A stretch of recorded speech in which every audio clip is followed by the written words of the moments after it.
الشیطان بسم اللہ الرحمن الرحیم اللہم صلی علی محمد وآل محمد اللہم صلی علی محمد وآل محمد اللہم صلی علی محمد وآل محمد۔ جابر ابن عبداللہ انصاری رسول خدا صلی اللہ علیہ وآلہ وسلم کی صاحبزادی حضرت فاطمہ زہرا علیہ السلام سے روایت کرتے ہیں کہ انہوں نے فرمایا، ایک دن میرے بابا جان جناب رسول خدا صلی اللہ علیہ وآلہ وسلم میرے گھر تشریف لائے اور فرمانے لگے، فاطمہ تم پر سلام ہو۔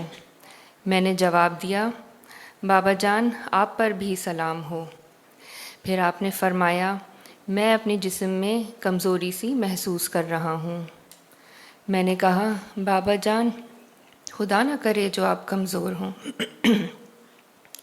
پھر آپ نے فرمایا، فاطمہ مجھے ایک یمنی چادر لا کر اڑھا دو۔ میں یمنی چادر لے آئی اور وہ میں نے بابا جان کو اڑھا دی۔ میں دیکھ رہی تھی کہ آپ کا چہرہ 14ویں رات کے چاند کی طرح چمک رہا ہے۔ اللہم صلی علی محمد وآل محمد۔ ابھی ایک ساعت نہیں گزری تھی کہ میرے بیٹے حسن علیہ السلام آ گئے اور بولے، امی جان آپ پر سلام ہو۔ میں نے جواب دیا، میرے بیٹے، میری آنکھ کے تارے، میرے دل کے ٹکڑے، تم پر بھی سلام ہو۔ پھر وہ کہنے لگے، امی جان مجھے گھر میں نانا جان کی سی خوشبو آ رہی ہے۔ میں نے کہا، ہاں تمہارے نانا جان چادر اوڑھے ہوئے ہیں۔ اس پر حسن علیہ السلام چادر کی طرف بڑھے اور کہنے لگے، سلام ہو آپ پر نانا جان۔ اے خدا کے رسول، کیا مجھے اجازت ہے کہ میں آپ کے پاس چادر میں آ جاؤں؟ آپ نے جواب دیا، میرے بیٹے، میرے حوض کے مالک، تم پر بھی سلام ہو، تمہیں اجازت ہے۔ بس حسن علیہ السلام آپ کے پاس چادر میں پہنچ گئے۔ ایک ساعت نہیں گزری تھی کہ میرے بیٹے حسین علیہ السلام آ گئے اور کہنے لگے، امی جان آپ پر سلام ہو۔ میں نے جواب دیا، میرے بیٹے، میری آنکھ کے تارے، میرے لخت جگر، تم پر بھی سلام ہو۔ پھر وہ مجھے کہنے لگے، امی جان مجھے گھر میں نانا جان کی سی خوشبو آ رہی ہے۔ میں نے کہا، ہاں تمہارے نانا جان اور بھائی جان دونوں چادر کے اندر ہیں۔ اس پر حسین علیہ السلام چادر کے قریب گئے اور بولے، نانا جان، اے خدا کے مختار نبی، آپ پر سلام ہو، کیا آپ کی اجازت ہے کہ میں آپ دونوں کے پاس چادر میں آ جاؤں؟ آپ نے فرمایا، تم پر بھی سلام ہو میرے لال، میری امت کے بخشوانے والے، تمہیں اجازت ہے۔ بس حسین علیہ السلام بھی ان دونوں کے پاس چادر میں پہنچ گئے۔ اس کے بعد علی ابن ابی طالب علیہ السلام آ گئے اور بولے، رسول کی بیٹی، تم پر سلام ہو۔ میں نے جواب دیا، ابو الحسن، اے مومنوں کے امیر، آپ پر بھی سلام ہو۔ پھر وہ کہنے لگے، فاطمہ مجھے گھر میں اپنے بھائی اور اپنے ام کی سی خوشبو آ رہی ہے۔ وہ آپ کے دونوں بیٹوں سمیت چادر کے اندر ہیں۔ بس علی علیہ السلام چادر کے قریب گئے اور بولے، اے خدا کے رسول، آپ پر سلام ہو، کیا مجھے اجازت ہے کہ میں بھی آپ کے پاس چادر میں آ جاؤں؟ بابا جان نے ان سے فرمایا، تم پر بھی سلام ہو میرے بھائی، میرے جانشین، میرے علمبردار، تمہیں اجازت ہے۔ بس علی علیہ السلام بھی چادر میں پہنچ گئے۔ پھر میں چادر کے قریب گئی اور میں نے کہا، سلام ہو آپ پر بابا جان، اے خدا کے رسول، کیا میں بھی آپ کے پاس چادر میں آ جاؤں؟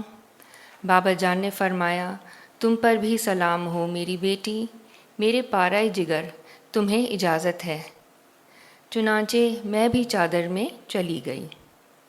اب جو چادر میں اکٹھے ہو گئے تو بابا جان نے چادر کے دونوں کنارے پکڑے اور دائیں ہاتھ سے آسمان کی طرف اشارہ کرتے ہوئے فرمایا، اے خدا، یہ میرے اہل بیت ہیں، یہ میرے خاص لوگ اور حامی ہیں، ان کا لحم میرا لحم ہے اور ان کا خون میرا خون ہے۔ جو انہیں ستاتا ہے وہ مجھے آزار دیتا ہے، جو انہیں رنجیدہ کرتا ہے وہ مجھے بھی رنج پہنچاتا ہے۔ جو ان سے لڑے گا میں بھی اس سے لڑوں گا، جو ان سے صلح رکھے گا میں بھی اس سے صلح رکھوں گا، جو ان سے دشمنی کرے گا میں بھی اس کو دشمن سمجھوں گا، اور جو ان سے دوستی رکھے گا میں بھی ان کو دوست جانوں گا، کیونکہ یہ مجھ سے ہیں اور میں ان سے ہوں۔ اے خدا، تو اپنی صلوات، برکات، رحمت، بخشش اور خوشنودی میرے اور ان کے لیے قرار دے، اور ان سے نجاست کو دور رکھ اور انہیں نہایت پاک و پاکیزہ رکھ۔ اللہم صلی علی وآل محمد۔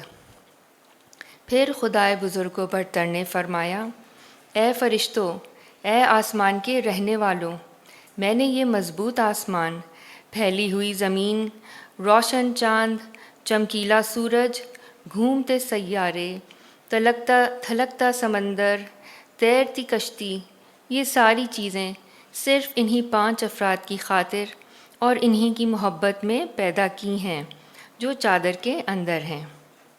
اس پر امین وحی جبریل علیہ السلام نے پوچھا، اے پروردگار، یہ چادر کے اندر کون لوگ ہیں؟ خداوند عالم نے فرمایا، یہ نبی کے اہل بیت اور رسالت کا خزینہ ہیں۔ یہ فاطمہ، ان کے بابا، ان کے شوہر اور ان کے 2 بیٹے ہیں۔ اللہم صلی علی محمد وآل محمد۔ جبریل علیہ السلام نے عرض کیا، اے پروردگار، مجھے بھی اجازت دے کہ میں زمین پر اتروں اور ان میں شامل ہو کر چھٹا فرد بن جاؤں۔ خدا نے فرمایا، تمہیں اجازت ہے۔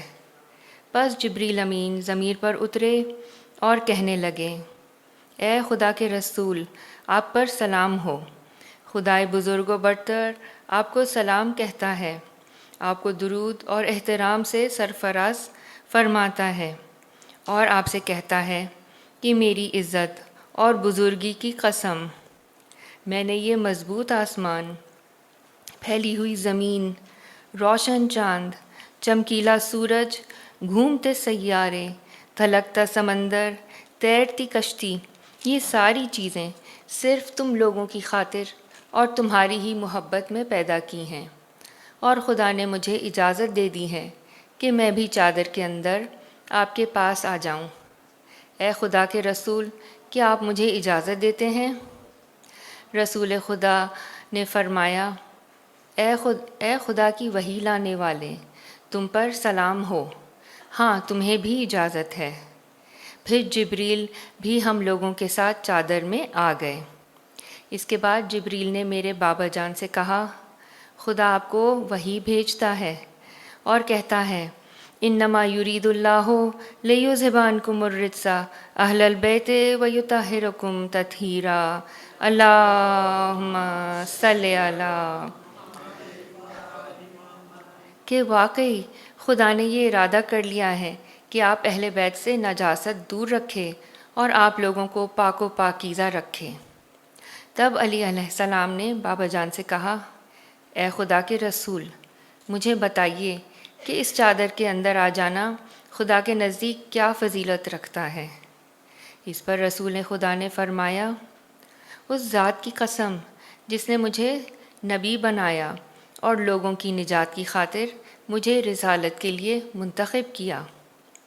اہل زمین کی جس محفل میں ہمارے شیعان علی اور دوستدار اکٹھے ہوں گے اور ہماری یہ حدیث بیان کریں گے، ان پر خدا کی رحمت نازل ہوگی، فرشتوں ان کو حلقے میں لے لیں گے، اور جب تک وہ لوگ محفل سے رخصت نہیں ہو جائیں گے ان کے گناہوں کی بخشش کے لیے دعا کرتے رہیں گے۔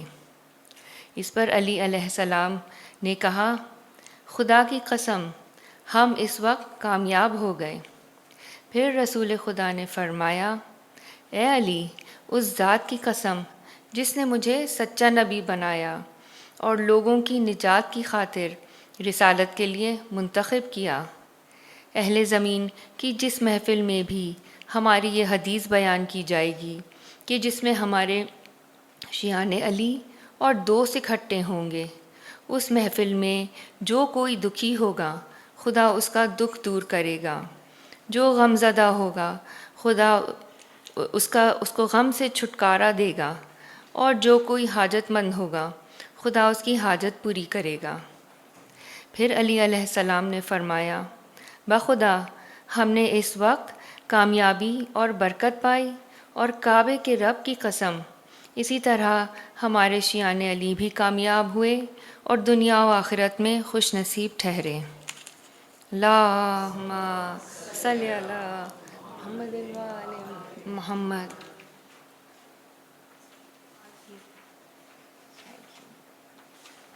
اللہم صلی علی محمد و آل محمد۔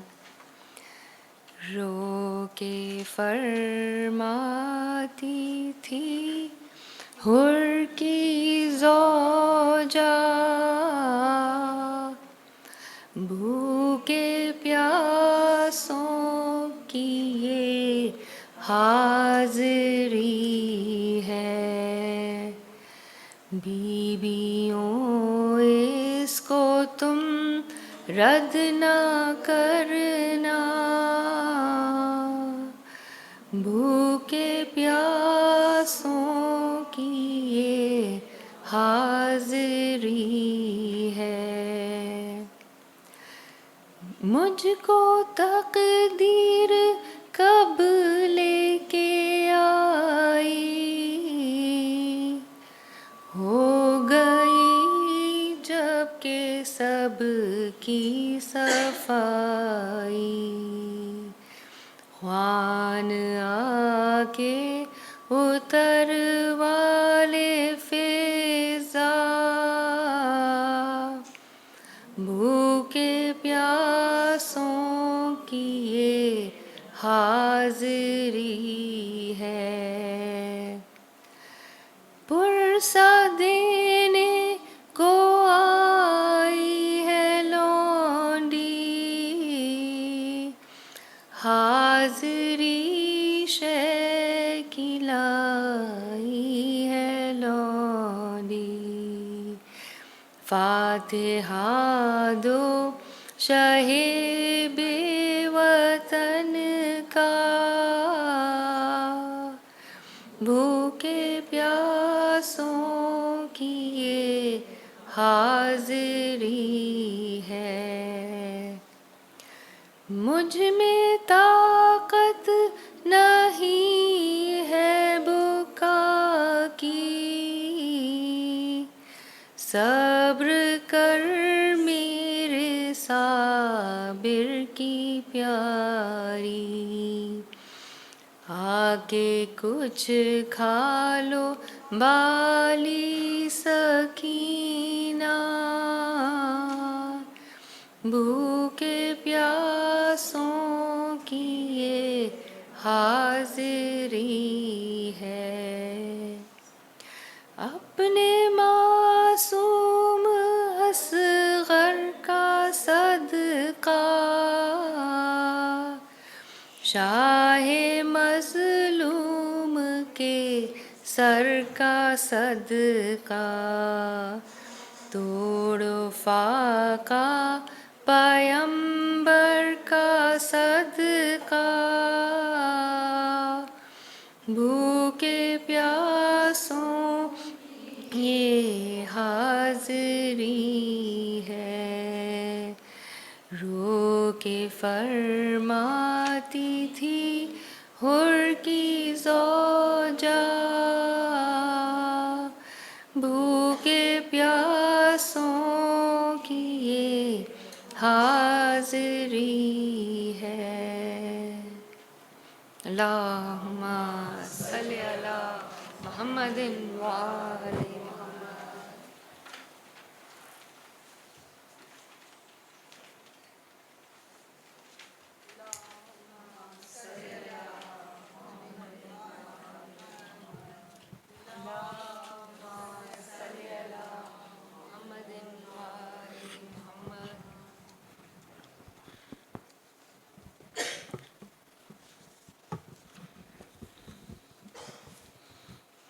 Salawat. Allahumma salli ala Muhammad wa ali Muhammad. Auzu billahi samil alim minash shaitan rajim. Bismillahir rahmanir rahim.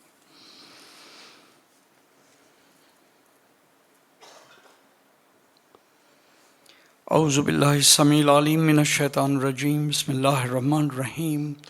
Noon wal qalam wa ma yastarun. Ma anta bi ni'mati rabbika bi majnun. Wa inna laka li ajrin ghayri mamnun. Wa innaka la ala khuluqin azim. Sadaqallahu mawlana azim. Salawat.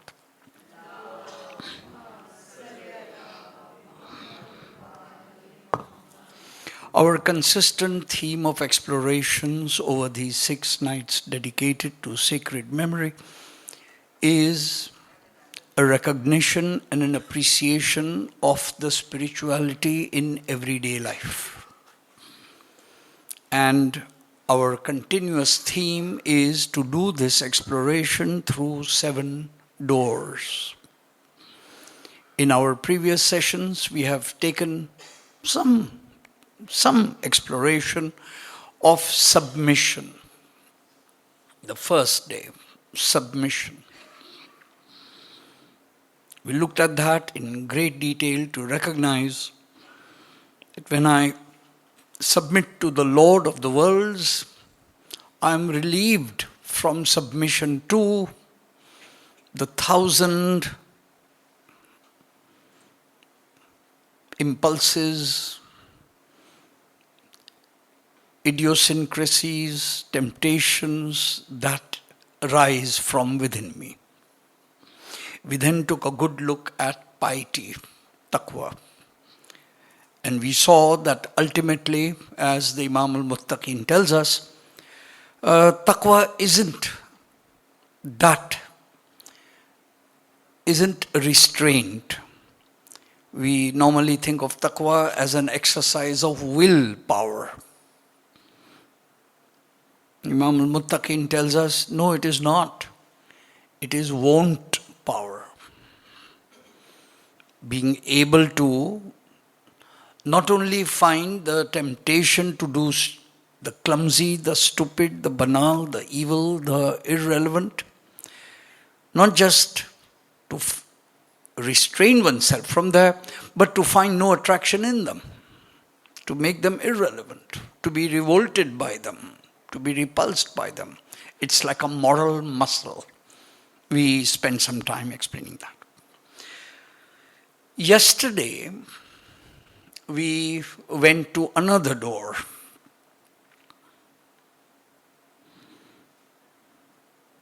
We looked at a definition of spirituality coming from modern thinkers. We looked at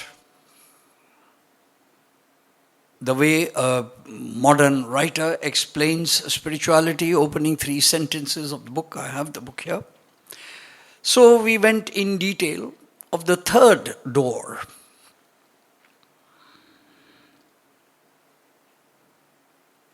Today, knowledge and remembrance, the 4th and the 5th door.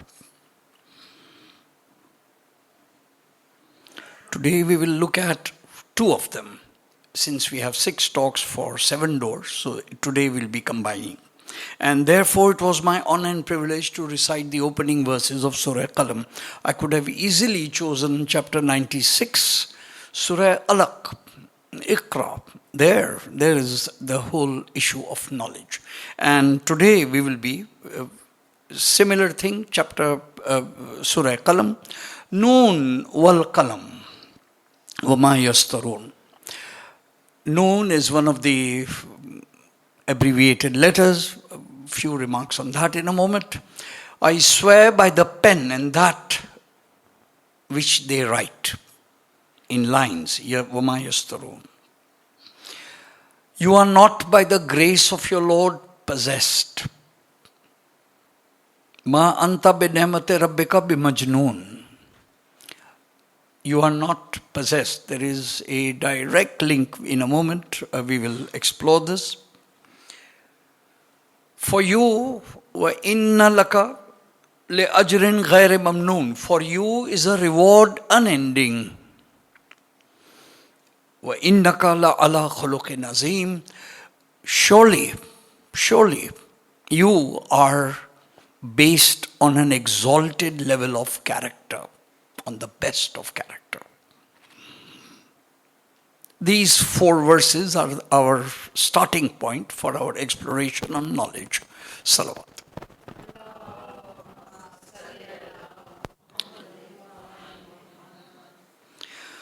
This letters, the abbreviated letters, huruf-e-muqattiyat, form a complete study by themselves.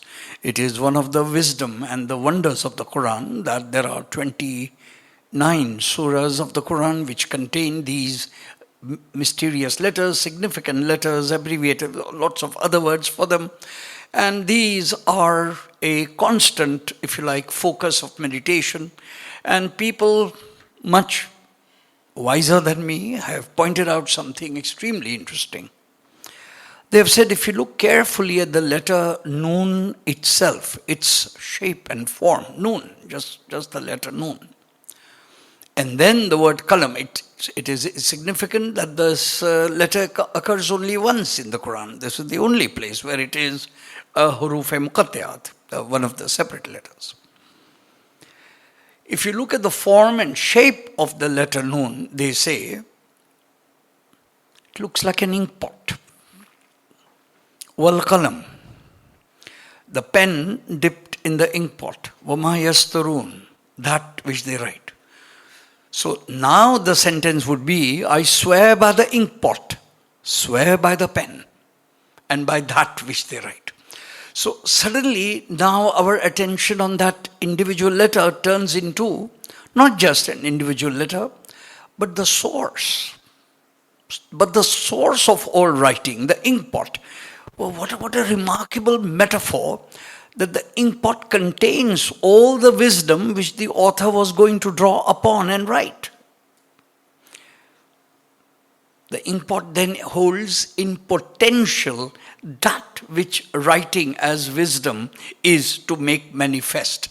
Therefore, the ink pot refers to the unmanifest wisdom, and the pen is the way by which that wisdom becomes manifest. A most remarkable way of understanding that there is the infinite wisdom of Allah. There is the pen, the Lawh Qalam, the pen by which it is manifest.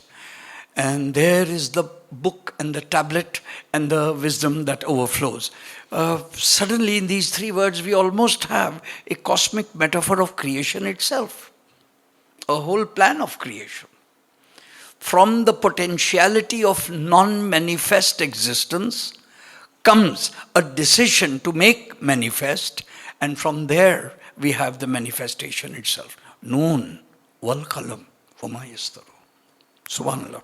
Salawat.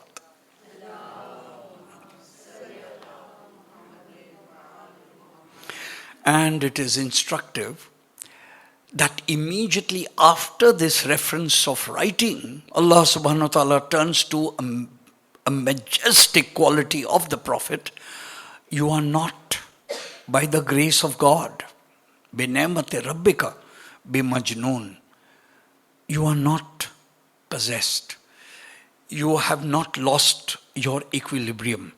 You are of sound sanity. You are on perfect sanity.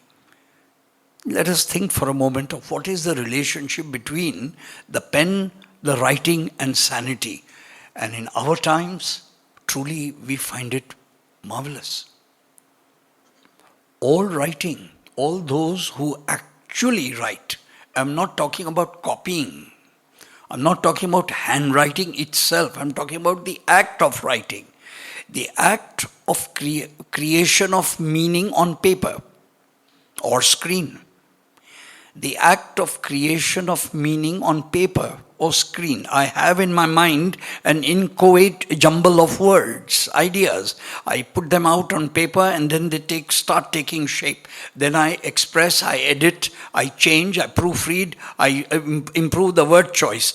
By doing so, I get closer and closer to that which I wanted to express in the first place. In the process of writing, I'm showing my finest humanity and my finest sanity. And so, therefore, the Quran connects the act of writing with the act of sanity. And therefore, Allah Ta'ala swears by writing that you are not one who has lost your equilibrium, who you are of sound mind. Meaning, the Prophet's sanity and the act of writing are equated.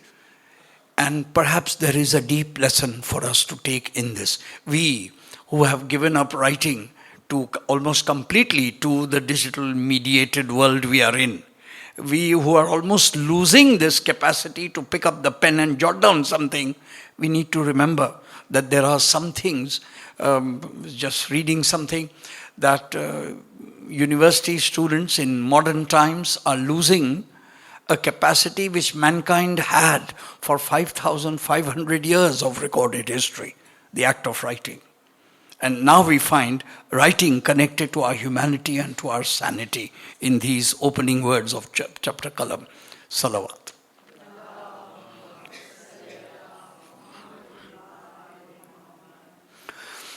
This business of knowledge is a great business. And we live in an age where truly there is enormous confusion. It will be my honor and privilege to, even if at the risk of repeating things that I have said in previous gatherings right here in these things, but there is no harm in repeating a few worthy things. We need to take this word knowledge and make distinctions and understand it. For of all the words that are abused today, knowledge is the most abused, misused. So let's understand 4 categories. We begin with data. Data. This is what you might call the plenitude of facts, inverted commas, facts, data. The way things are, the way things happened. In themselves, data is unlimited. I won't say infinite. That word has different connotations. Data. Data in and of itself has no meaning. It is, as somebody put it, like sand. The quantity of grains of sand by themselves have no meaning. They have sand, a lot of sand. And one grain of sand, another grain of sand, yet another grain, a millionth grain of sand, billionth, you can go on like that, it just is. So data then would be what you might say the plenitude of facts. Now, when we select from data that which we need, we have information. Data, information. A good example of that would be the telephone directory containing, once upon a time we used to have telephone directories. I know, youngsters don't quite know what that is. We live in another world. But we used to have these thick volumes, yellow pages and all of that. True. So we had these, and you might say that like the city of Karachi's phone numbers all compiled in huge thick tomes, that would be data. That would be data. Information then would be a selection out of those numbers of value to me. This would be my home telephone directory. This would be a selection of phone numbers from there of my relatives. Perhaps ladies would immediately know the tailor. And of course, the second category of tailor. And important things, phone numbers of value. So now we see from data, we select. So a selection of data then gives us information. 2. Now, Information organized in a pattern is knowledge. Information organized in a pattern is knowledge. Now, let us just pause here and see. So many of us confuse information with knowledge. So when youngsters say to me, but I have Wikipedia, I don't really need you to tell me.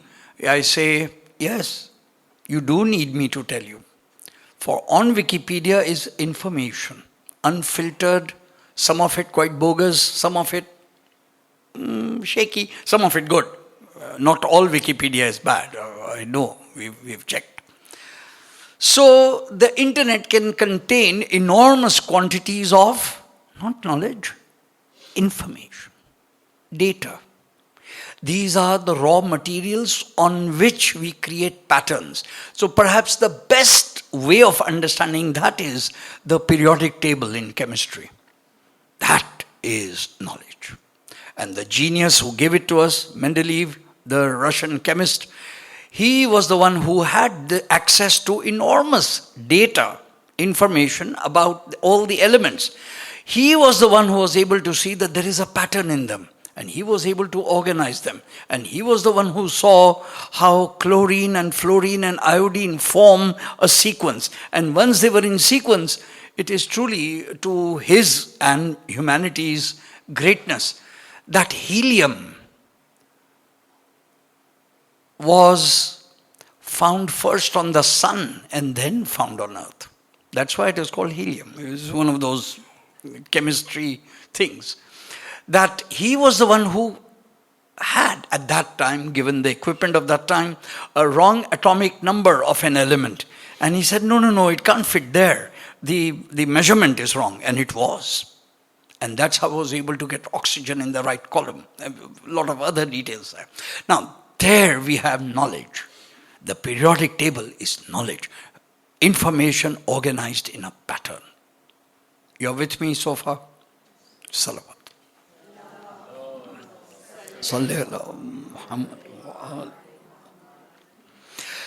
And knowledge applied to life gives wisdom. Now we have the fourth word. From data to information to knowledge to wisdom. And all traditions accept that one can have a lot of knowledge but be short on wisdom. Wisdom is an application of knowledge to life. And this then is that wedge between how it is possible for people to know so much and yet take stupid decisions.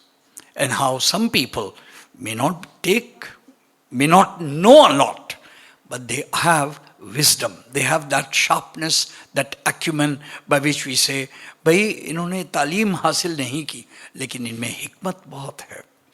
And this is the distinction we make between knowledge and wisdom.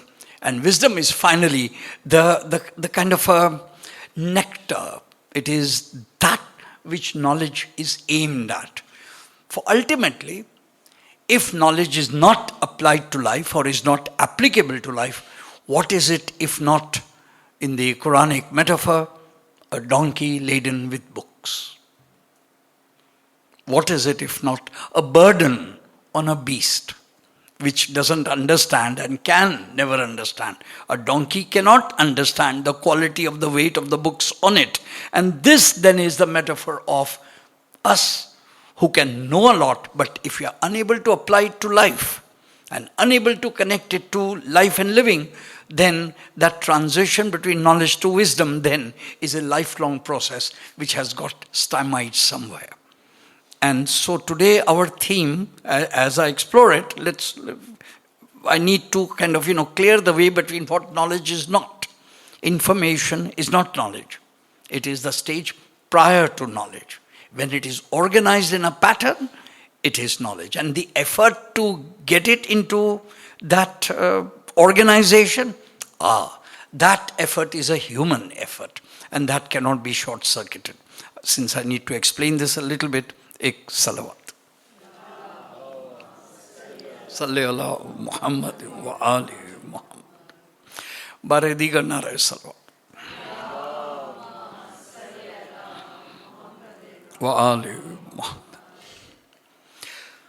We live in an age where instantaneous access to information has become the hallmark of our age. It has its cost. It has a human cost. Let me come at this by a couple of some very simple life examples, and then we will be able to draw.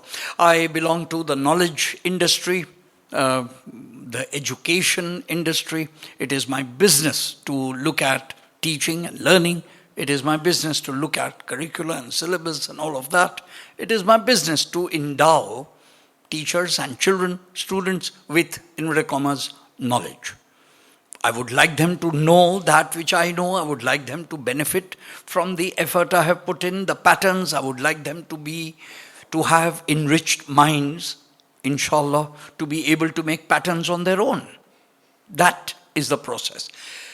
But we live in an age of very strange confusions, and it doesn't take much thinking to realize that some of the fake information, some of the disinformation, some of the materials around us are a serious threat to our sanity, are a serious threat. Let me come at this from another angle.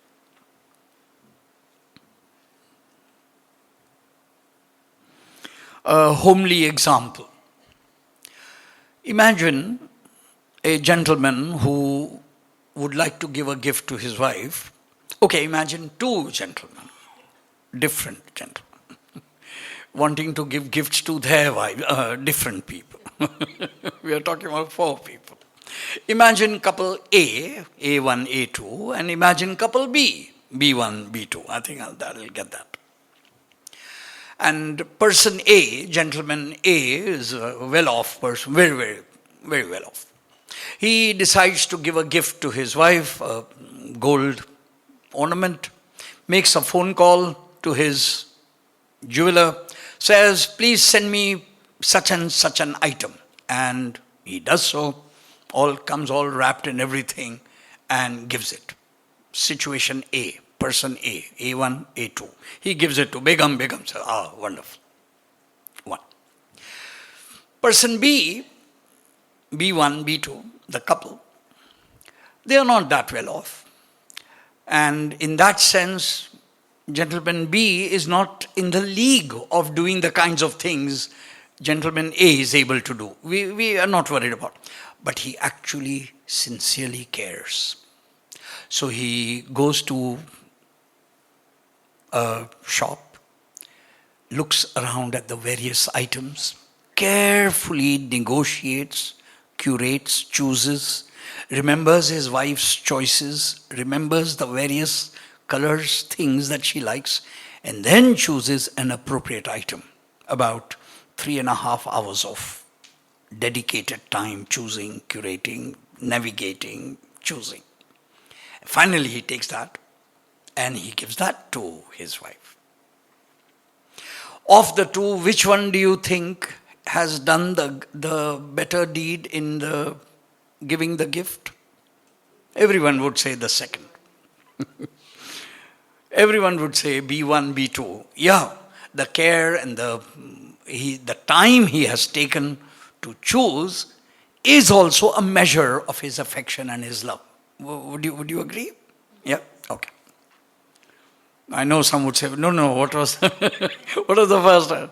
Yeah. So, something immediately that we understand is exactly the metaphor of knowledge and the effort that it takes. If I have everything at the click, if I have everything at the tip of my finger, if my knowing doesn't cost me any effort or time, if it is instantaneous, it is knowing, it is value, that is not the issue. But the time and the energy it takes to turn information into a pattern that makes sense, a pattern made by myself, surely that has a value of another kind. We are talking about a capacity, a human capacity of knowing, that which makes knowing of value, that which takes time. And we live in an age where this time is seriously being eroded. We think that we can actually take shortcuts and we can actually know. But no, it doesn't work that way. And our experience tells us this. We will give one more example and I will move on. Salawat.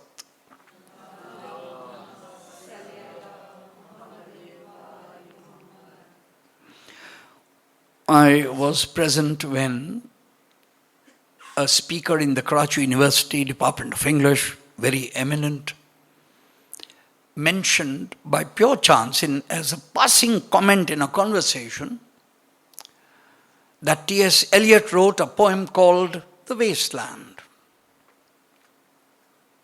And he said there are two kinds of people in the world, those who have read Wasteland and those who haven't.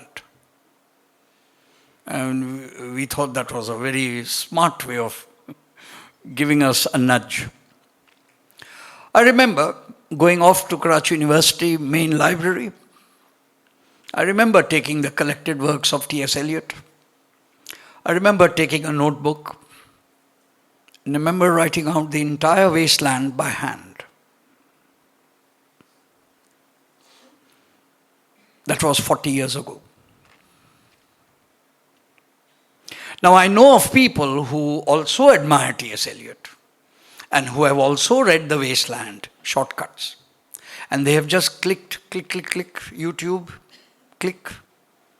And they have heard The Wasteland recited by T.S. Eliot himself. It takes a while. Too long, didn't read. I think they must have heard only the first 25 lines, said, "Acha bas." I have yet to meet a person who would be able to have any sense of what Eliot was saying comparable to the kind of effort that I put in. Don't get me wrong. Other people have done harder, better things. I'm simply giving a personal narrative that the time and the energy I gave to understand something, to imbibe it, to ingest it, to take it, to make it my own is something which nobody can take from me. Whereas, if it was a couple of clicks away, it was easy come, easy go. It was easily in and just as easily out. And there lies the whole crux of the world we are in. That there are around me young people who listen to extremely wise things in reels. That little bit of snippet from some scholar, some whatever it is that the algorithm has fed them, and they can't for the life of them remember who it was, because it was just a face. So they can't tell me the whys, the wherefores, they can't tell me the name, the scholar, they can't tell me the date, the book, they can't tell me. And then they marvel, how the heck do you remember all this? Well, I put in the time and the trouble to do it. And there lies the distinction between information and knowledge. In the sacred path of life, Allah subhanahu wa ta'ala invites us to knowing. Don't confuse knowing with informed. There lies the distinction. Salawat.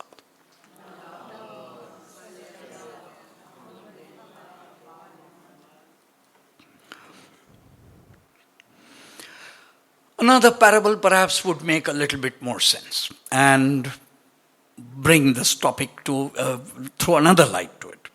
This one comes from Idris Shah, a very good Sufi writer. Once upon a time he was all over the place. Thinkers of the East, the book. And I quote a parable from it. An answer of Humayun Adil. That's the title. The book is available free PDF, so all you need to do is type Thinkers of the East, click. An answer of Humayun Adil, click. See? There we go. Humayun Adil, Sheikh, master, heard someone say in his presence, if only scholar so-and-so's speech had more references, was more dense, had more examples, how nice it would be. Humayun Adil, a sheikh, is sitting, there are other people, and one gentleman refers to a talk that he's heard of someone else. And he's not complaining, but he's describing that if only that other talk other lecture that he had heard had more references, was more dense, had more wisdom, how nice it would be. Humayun Adil immediately said, this reminds me of a man who came upon 4 pages of a manuscript written in beautiful calligraphic ink. And the man looked at the pages, read them, and said, if only there was no blank space around the pages or between the lines, somehow, if only even that much space hadn't been wasted, how nice it would have been. And the moment he thought this, something magical happened. The pages that he was holding, suddenly the ink of each of the letters began spreading. And within a few minutes, all the 4 pages were completely black. Now, there is an exact metaphor of the kind of world we are in. We have no spaces or pauses in our lives to think. We are constantly being stimulated by the doom-scrolling schmuck. And since we do not give time to ourselves from one experience and epiphany to make sense of it and to organize it, we are constantly taking new materials. Please understand that the brain has its own way of working. And the more you keep giving it, the more it delays the patterning effort, because it says, please finish giving all the information, only then can I put it. Only then can I organize it. But if you keep giving it, it never does. And so therefore, we have this bits and pieces, flotsam and jetsam, bits and pieces, sentences, half heard, half remembered. And that is why our brains are full of chaff and straw. No single sentence at all, only individual words, glimmers, glamours. A remarkable and chilling picture of wanting every space on a page filled. But if it is, there is no wisdom at all. It is completely black. The pages have gone black. Now, that is something to think about. Salawat.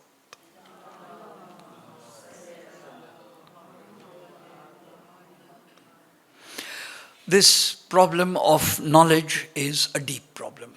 And now we take a look at something to put a kind of a balance to it.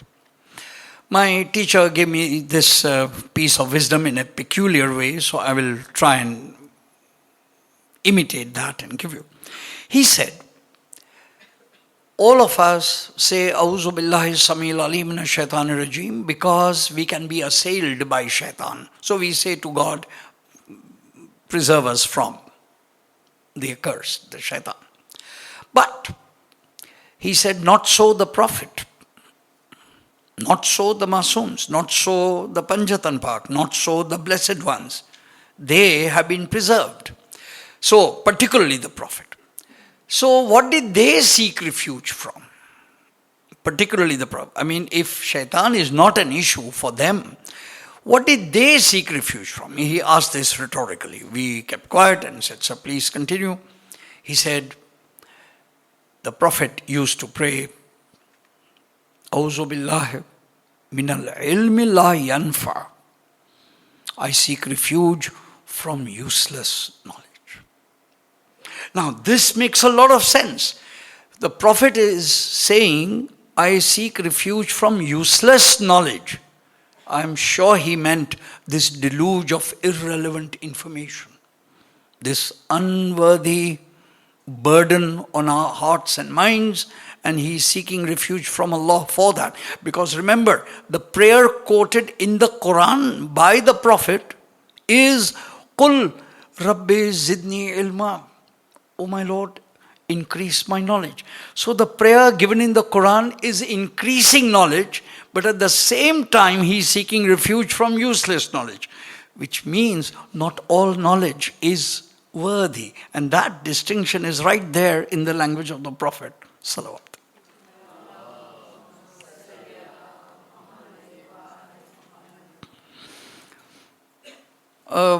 digression on this Qul Rabbi Zidni Ilma, although ye guftgu ho chuki hai, and people who remember reminded them ye ho chuka, but koi haraj nahi. We normally translate this as it is on every school notice board. "Ay mere Rabb, yeah, mere ilm mein izafa farma." Yeah. No. No, this is not what this prayer is. We consider it, "Oh my Lord, increase my knowledge." This is the English translation. No, it is not. Let's take a moment to think on this, and as a result of this conversation, correct it everywhere. Qul Rabbi Zidni Ilma. Now, the exact, the way the grammar works, you see, the Prophet is not saying, "Qul Rabbi Zid Ilmi." He's not saying this. He's not saying increase my knowledge. By the way, just think about this. What's the big deal in the Prophet saying increase my knowledge when on this planet every ignorant person, you and me, everyone, whatever stage we are, can always say increase my knowledge. We don't know everything. We will never know everything. So we can always know more. So what is the big deal in the Prophet saying increase my knowledge? I mean, इसमें तो कोई कमाल नहीं लगता. अगर नबी आखिर ज़मान का इन्नका अला खुल्क़िन अज़ीम की बात हो रही है, of the most exalted character, आपकी दुआ में इल्म के इजाफे में कौन सा कमाल है? But this is not what he is saying. Yeah, that is interesting. He is saying, and here is one translation, again, thanks to my teachers, "My Lord, increase me in knowledge." ऐ मेरे रब, मुझ में इजाफा फरमा इल्म की खातिर. Increase not my knowledge, but my capacity to know. Fill not my cup with more knowledge, because it is filled less. Change the size of my vessel. Change the size of my... That is a prayer worth the Prophet. That is a prayer worth all of us. Salawat.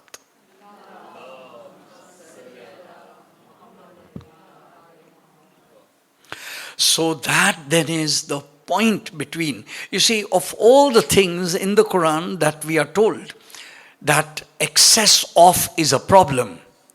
Excess of wealth, excess of progeny, and excess of land and wealth and assets and all of that. Excess of all of that is in the Quran put with a question mark. It is a fitna, it distracts you, it is takasur. All of that. It is only about knowledge that Allah Ta'ala says, you are welcome to pray for more of it. And Khwaja Khirad, a 13th century Chishti saint of Indo-Pak subcontinent, makes a very fine connection with human. He says, imagine the 5 senses and you will find that there is a point of satiation for all of them. No matter how much taste, however much luxurious taste you have, there will come a time when it will be too much. However valuable or delicious a taste is, there will be a time when you will say, no more, I've had it. Perfumes, you can enjoy any perfume, but there is a limit. After a time, you will say, I no longer feel it anymore, or no, it's enough. Sight. You can see the most gorgeous paintings, art, nature, sunsets, but there is a time when you have surfeit of it and say, bas bahut ho, it's okay, enough. Touch, silk, the finest experience you can have of delicacies, but then there is a time when even that is, you have enough of it. He says it is interesting that all the 5 senses have moments of limitations. When they turn into boredom, when they turn into satiation, except the urge to know. Knowledge, except the urge to know. That is insatiable. And it is a mark of the human spirit that all the knowledge we have today is a matter of pride. For the human quest for knowledge is unending. And that is how knowledge has been built, and that is how knowledge has been provided. And I mean real knowledge. So now we see information, then, okay, that opens up another. So knowledge then is a mark of our humanity. And the quest for knowledge is a responsibility. My knowing should change me.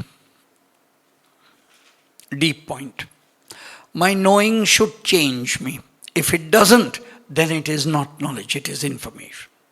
It is resting somewhere in a corner of my mind, not being able to change me. But knowledge is that which changes me. And this is why the great Sufi Maulana Rumi has put it, Yak zamana bar sohbate awliya. An hour spent in the company of friends, by which he means the sheikh and the masters, teachers. Yak zamana bar sohbate awliya behtaraz sat sala ta'ate beriya. It is better than 100 years of worship without hypocrisy, of sincere worship. Because when I'm worshipping, I remain the same person as I am.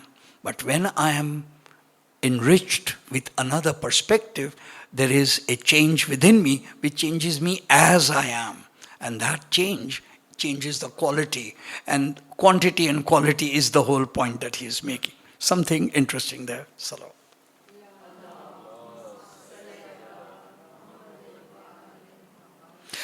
So then we come to the second word, zikr. I'll have to do this briefly. The word zikr occurs over 292 times in the Quran.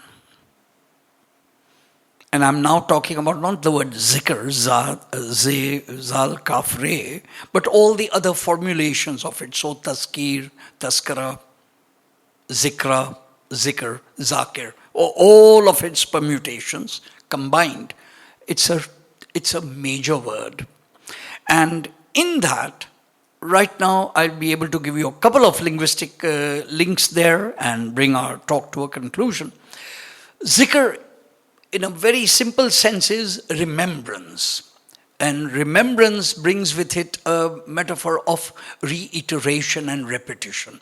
And I can't, as a teacher and as an educator, I can't share with you that the value of repetition. I can't underestimate the value of repetition. The finest things heard only once don't remain there. You need to reiterate them and repeat them and get them. That's why they stay there. Zikr. Zikr is to give life. Zikr is to give life, to therefore keep alive. It is to not just memorize, but to remember and to recollect. Deep words there. Zikr.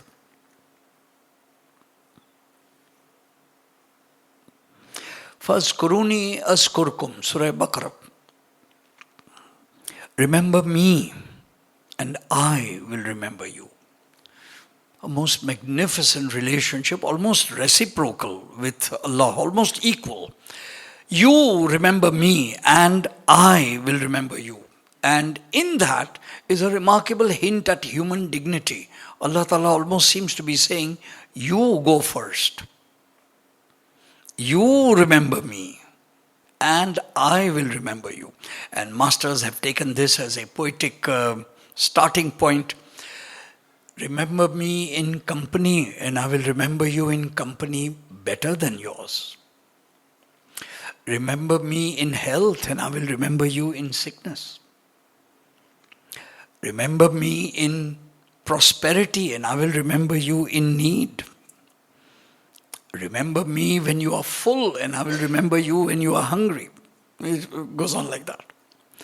But the most powerful note that masters have said is when this sentence comes to a close and he says, remember me when you are alone and I will remember you when I am alone. And when Allah subhanahu wa ta'ala says this, the masters say the mind is simply stunned at understanding. What does that mean? We don't really know. It's the most remarkable thing. Zikr. Zikr is to remember, and masters tell us that there are 3 or 4 levels of remembering. First, we are to remember the primordial of a time before we came here, hence the Yom Alast, hence the this vision is granted to us in the Quran. And remember when all the souls of humanity were arrayed before God, and God said, "Am I not your Lord?" And everyone said, "Bala, yes, you are." Alastu bi rabbikum qalu bala. And that, when we came here, something in our soul memory, when we came here, we have forgotten. Zikr is to remember a forgotten promise, a forgotten pledge. Then, once we are here, in an effort to understand that pledge and to live by it, we remember that the messenger is reminding us. This is why one of the commandments of the messenger is Tazkir Ayyam Allah. Remember the days of God. A complete talk right there, but I'll pause there. One of the names of the Quran is Zikr, because it reminds us of truths that we have forgotten. One of the things that Zikr does is to remember the grace and the gratitude that is given to us. And truly, we can take anything at all for granted. And somebody put it very well. If you want to see the grace that surrounds your life, spend 24 hours in your neighbor's house. And soon you will see the enormous blessing of your own house. Zikr. One of the other things that Zikr does is not just looking at the past and therefore prior to coming on earth, but a Zikr of the future, and that has in it its own moral values. There is a day after death. There is a day of assembly and remembrance. There is a day of account, and on that day you will be held, called to account. So therefore remember that, and that should give shape to your deeds today. So we see now how Zikr is past, present and future. So now we immediately see how knowledge and Zikr goes together. One last comment, because I cannot possibly miss this opportunity. There's a very fine book introducing the spirituality of Imam Ali by Raza Shah Kazmi. If you haven't already got it, contact me. It is available. Get it. Raza Shah Kazmi has done this excellent volume. I'm using the subtitle because I'll now get to the title. Introducing the spirituality of Imam Ali. And the name of the book is Justice and Remembrance. And I find it extremely apt that of the 2 qualities of the Imam Ali that he's chosen, these 2 capture the Imam's life completely. Justice in his relationship with mankind. Remembrance in his relationship to Allah. Brilliant. Salam.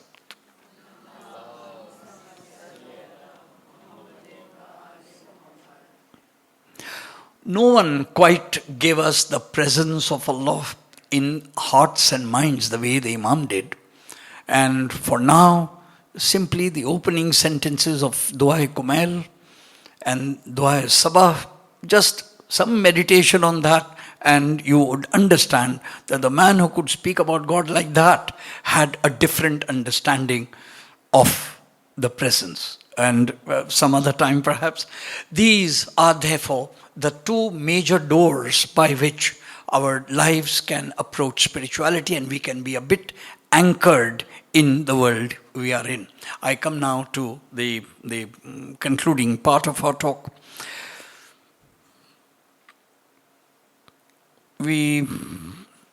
You know immediately, of course, which hero we'll be talking about of Karbala, because we did the Hazri. We have the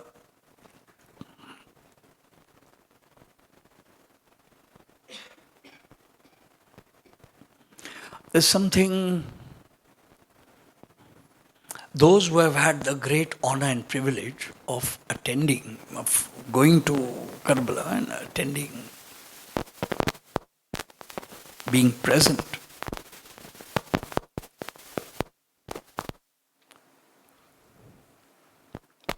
would know that there is a different kind of light and a different kind of energy in Mullah Abbas's shrine, and a different kind of energy in Imam Husain, just a little bit away.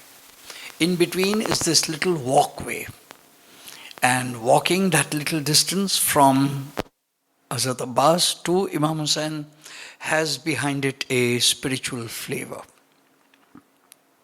Blessed are those who have been able to feel it.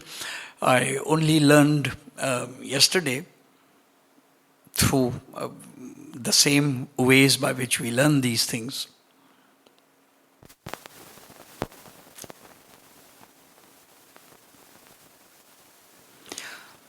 That the collections made at Hazrat Abbas's mazar sustain,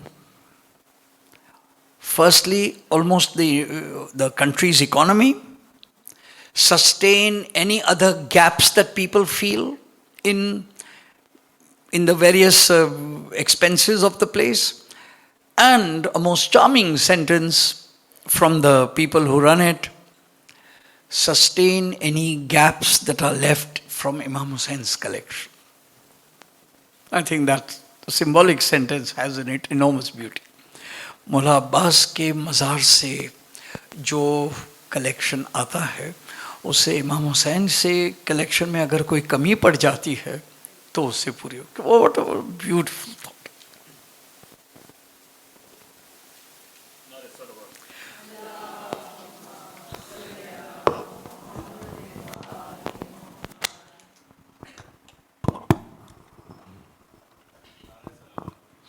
Allahumma salli ala Muhammad wa ali Muhammad. Today, it is my honor and privilege to share a few sentences from Allama Zaki Bakri. तारीख ये कहती है कि 4 मर्द अगर Karbala में होते तो काफी था, किसी और की जरूरत ही नहीं थी. एक मोहम्मद हनफिया, दूसरे जाफर तैयार, तीसरे हजरत अब्बास, चौथे इमाम हुसैन. मैं कहता हूं ये 4 भी नहीं, बस अब्बास को अगर इजाजत मिल जाती तो करबला की तारीख बदल जाती. लेकिन मेरे नौजवानों, इस्लाम जज्बात का नाम नहीं है, इस्लाम अकल का नाम है. तारीख ये कहती है कि शब आशूर हज़रत अब्बास तलवार को सैकल कर रहे हैं.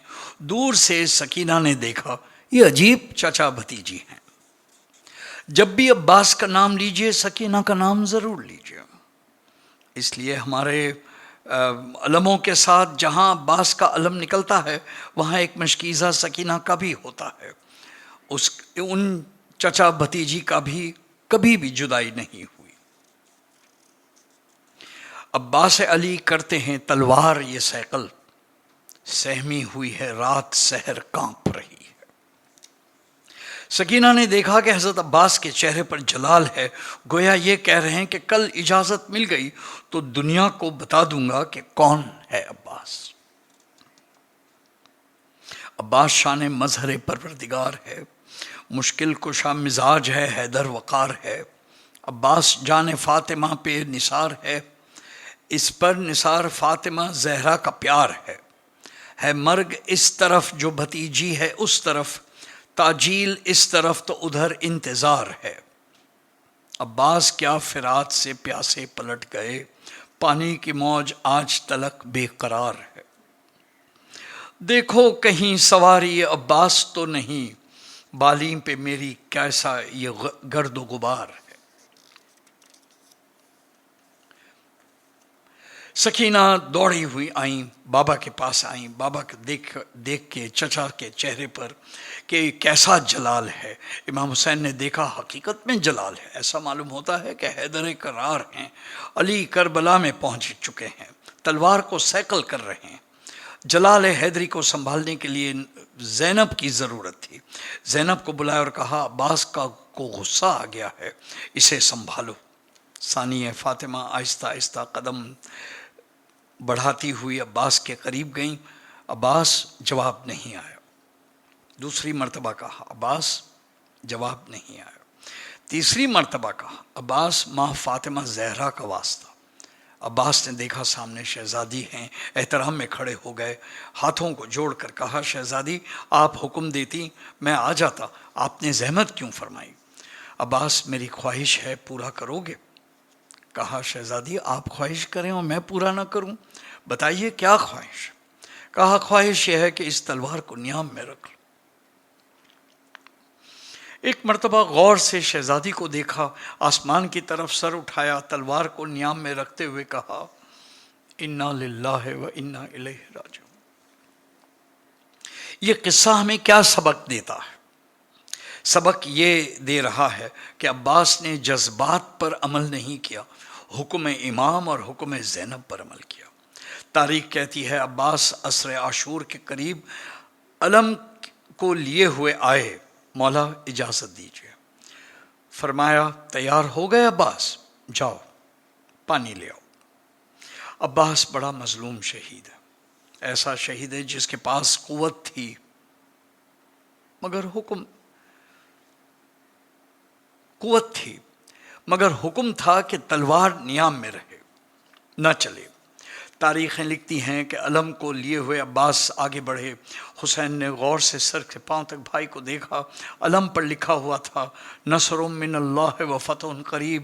حسین نے نیچے لکھا انا للہ و انا الیہ راجعون. عباس جاؤ خدا حافظ. روایتیں کہتی ہیں کہ جب رخصت کے لیے عباس آئے تو زینب نے اپنے بازوؤں کو دیکھنا شروع کر دیا. عباس نے پوچھا شہزادی یہ آپ اپنے بازوؤں کو کیوں دیکھ رہی ہیں؟ کہا عباس میرے بابا نے کہا تھا کہ میرے بازو میں رسی بندھے گی، مگر میں سوچا کرتی تھی کہ جس کا عباس جیسا بھائی ہو اس کے بازوؤں میں رسی کیسی؟ مگر عباس تم اب جا رہے ہو تو اب مجھے یقین ہو گیا کہ میرے بازوؤں پر رسی بندھے گی. جاؤ خدا حافظ عباس. عباس چل. فاطمہ زہرا کو پرسہ دیجئے. بی بی کہتی ہیں کہ مجھے سب سے زیادہ جن مصائب کو بیان کرنا پسند ہے وہ عباس کے مصائب ہیں، اس لیے عباس میرا بیٹا ہے. روایتیں کہتی ہیں کہ سکینہ نے بچوں کو جمع کیا. میرا چچا پانی لینے کے لیے گیا ہے، ابھی پانی آئے. سکینہ بتا رہی ہیں علم جا رہا ہے، میرا چچا جا رہا ہے، پانی آ جائے گا تو میں پہلے نہیں پیوں گی،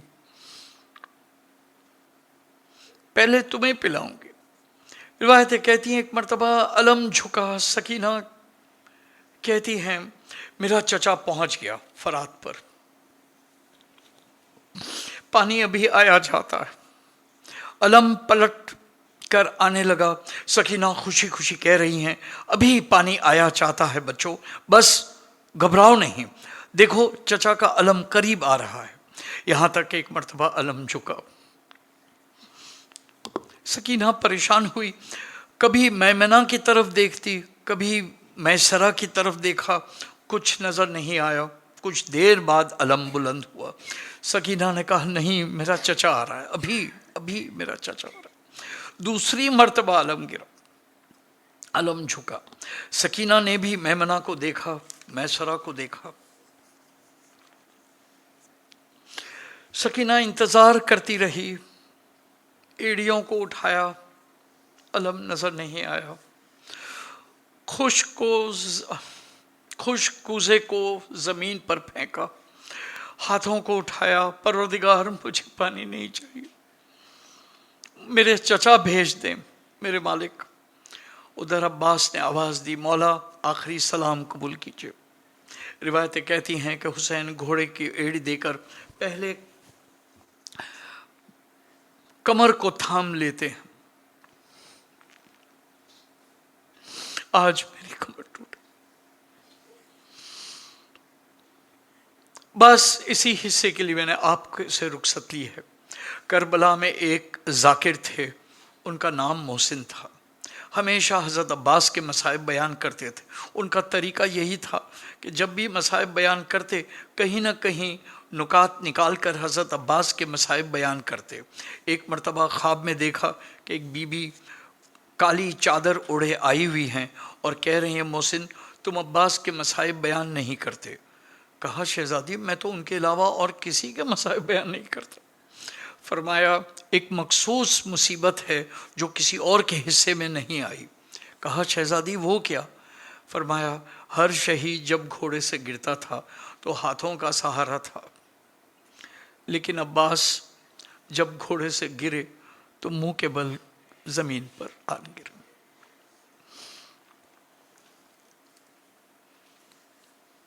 اللہم صلی علی سیدنا محمد وعلی آل سیدنا.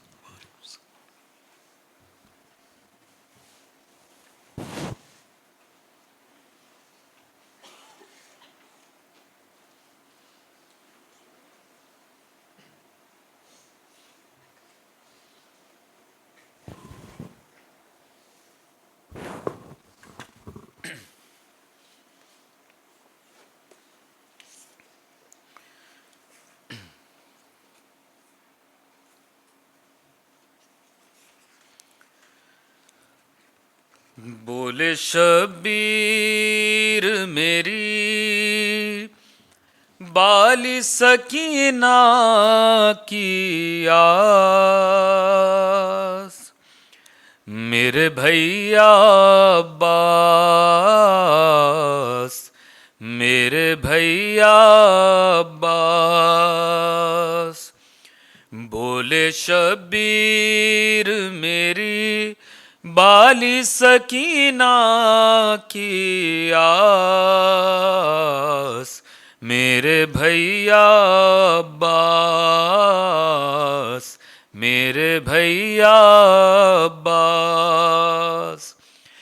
بات پانی کی نہیں بچے بہل جائیں گے، پر یہ بتلاؤ کہ جب ہم نہ تمہیں پائیں گے، کس کو لپٹا کے بجھاؤں گا میں سینے کی پیاس.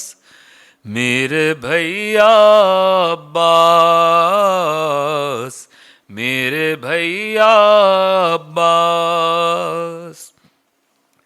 ہم نے تو گود میں بچپن سے کھلایا ہے تمہیں، لڑکھڑاتے ہوئے چلنے میں سنبھالا ہے تمہیں، شانہ بالوں میں کیا تو کبھی پہنایا لباس. میرے بھیا عباس، میرے بھیا عباس. جب کہ رخصت کے لیے خیمے میں عباس آئے، بولی زینب کے بڑھے جاتے ہیں غم کے سائے، آتے ہیں اب تو عجب طرح کے دل میں وسواس. میرے بھیا عباس، میرے بھیا عباس. حق سے مانگا ہے علی نے تمہیں نصرت کے لیے، حملہ کفر سے سرور کی حفاظت کے لیے. تم چلے جاؤ گے تو کون ہے شبیر کے پاس. میرے بھیا عباس، میرے بھیا عباس. الغرض لے کے وہ مشکیزہ سوئے خیمہ چلے، سر پہ ایک گرز لگا مشک چھدی بازو کٹے، بولے شبیر میرا دل ہوا جاتا ہے اداس، میرے بھیا عباس، میرے بھیا عباس، پانی لانے کے لیے تم گئے سوئے دریا، کیا قیامت ہے ملی لاش تمہاری بھیا، کون اب آ کے بجھائے گا سکینہ کی پیاس، میرے بھیا عباس، میرے بھیا عباس، منتظر ہے در خیمہ پہ سکینہ بھیا، سقا کہہ کے بلاتی ہے حزینہ بھیا، اس کے ہونٹوں پہ بس ایک نام ہے امو عباس، میرے بھیا عباس، میرے بھیا عباس، ماجد اس دم یہی عباس نے سرور سے کہا، خیمے میں لاش نہ لے جائیے میری آقا، روئے شبیر بہت سن کے یہ باحسرت و یاس، میرے بھیا عباس، میرے بھیا عباس، میرے بھیا عباس، میرے بھیا عباس۔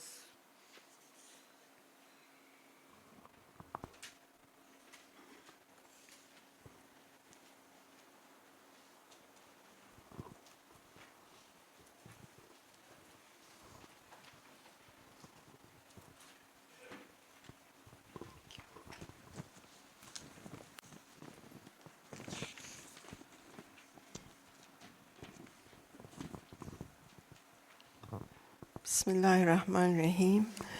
Ya Allah, bless us as this new year has started in the most beautiful way. When I was a young girl, I used to ask my father, why is it that we have to cry every time our new year starts?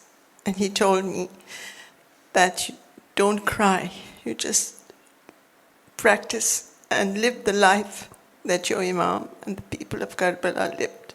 And now, as a grandmother, it makes a lot of sense to me. Please grant us good health, wisdom, prosperity, and guide us to stay on the Siratul Mustaqim. Ya Allah, and shower us with your rahmat, as you are the most merciful of the merciful, and your mercy is greater than all our sins. Ya Allah, Ya Shafi'u, heal us when we are sick and in despair. Let your nur shine upon us, protect us from evil and darkness. O Allah, we verily beseech you to strengthen our faith and help us gain patience and perseverance to obtain your command, or to obey your commands. Fill our hearts with love, mercy and compassion, especially towards the lesser privileged. Bless all our loved ones and the entire Muslim Ummah with unity and peace. Forgive our parents who are with you in their heavenly abode, and grant them infinite mercy, and reunite us with our parents in paradise.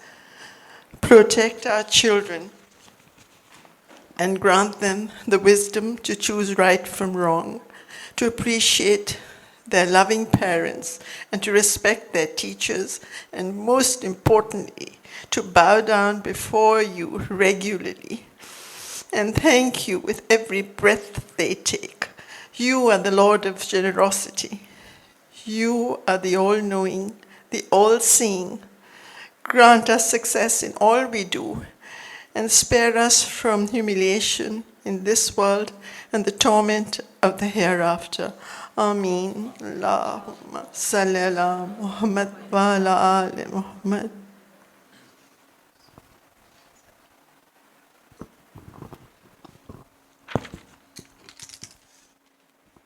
Assalamu alayka ya Rasul Allah.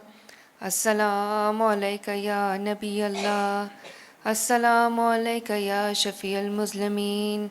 Assalamu alayka wa rahmatullahi wa barakatuh. Assalamu alayka ya Aba Abdullah. Assalamu alayka ya Ibn Rasulillah.